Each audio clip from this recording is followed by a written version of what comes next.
Evet, bugün depremin 17. günü. Adıyaman'dayız. Adıyaman'daki koordinasyon merkezindeyiz. Burada sıcak aşımız devam ediyor. Günlük olarak sabah saat 7'de sabah namazına mütakip gece yarısına kadar sıcak aşımız sürekli devam ediyor.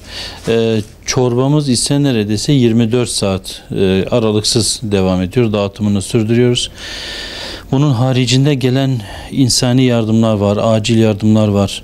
Özellikle çocuk maması, çocuk bezi, battaniyeler, acil ihtiyaçlar olan giysi vesaire, bunları da geldikçe halkımıza ulaştırıyoruz. Bize ulaşamayan ve talep eden halkımıza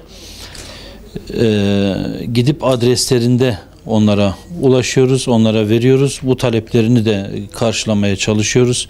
Bazen köylerden talepler geliyor. Haliyle buraya gelemedikleri için o köylere ulaşıyoruz mobil ekiplerimizle. Bunun haricinde motorize ekipler oluşturmuştuk. Acil olan yerlere tekrar ulaşabilmek için. Şu anda halihazırda bu da devam ediyor. Yani deprem bölgesinin tamamında şu anda çalışmalarımız bu şekilde devam ediyor. Halen özellikle kuru erzak sıkıntısı var nispeten. Çünkü günde binlerce kişiye kuru erzağı pişirip verdiğimiz için sürekli bir ihtiyaç hasıl oluyor. Deprem bölgesinin tamamında da biz kuru erzak pişirdiğimizden dolayı neredeyse her tarafta ihtiyaçlarımız var. Yani bu devam edecek. Allah nasip ederse bayrama kadar zaten tam anlamıyla buradayız. Bayramdan sonra da duruma göre tekrar bunu değerlendireceğiz inşallah. Fakat bakanlıkla koordineli olarak konuştuğumuzda, görüştüğümüzde bize şunu söylediler. Dediler, en azından bayrama kadar burada kalalım. Programınızı ona göre yapın.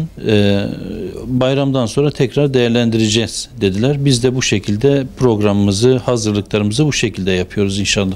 Su talebimiz devam ediyor. Çünkü hem içme suyu hem de normalde kullanım suyu olarak da kullanıyorlar. Çünkü altyapıda ciddi tahribatlar olduğu için su akmıyor. Birçok yerde su akmıyor. Gelen yerlerde de kısmi olarak veriliyor. Dolayısıyla o onarımın da biraz daha süreceğini düşünüyoruz.